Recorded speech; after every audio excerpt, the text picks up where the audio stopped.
Hello guys, आज मेरी agriculture की प्रैक्टिकल था, वो अभी मैं दे के आया हूँ। और 6 तारीख को एग्रीकल्चर की परीक्षा है, वो भी दे के आनी पड़ेगी। और आज तो प्रैक्टिकल था, एग्रीकल्चर का ही था, वो दे के आया हूँ। अबे साले तभी 8 तारीख को मेरी केमिस्ट्री की परीक्षा है, उसके बाद मेरी एग्ज़ाम ख़त्म हो जाएगी। और अभी फ़िलहाल मिर्ची की तुड़ाई चल रही है, इसलिए अभी इसमें लगे हुए हैं।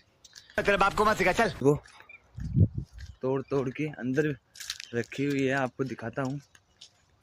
ये आप देख सकते हो, इतनी मिर्ची टूट गई है अभी, और अभी भी तुड़ाई चल रही है, आप देख सकते हो।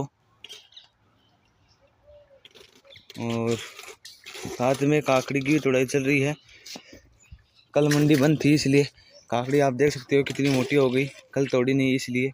देखा आपने लापरवाही का नतीजा है। कल में देखो कितनी मोटी हो चुकी है। और फिलहाल अभी मैं भी तुड़ाने जाऊंगा,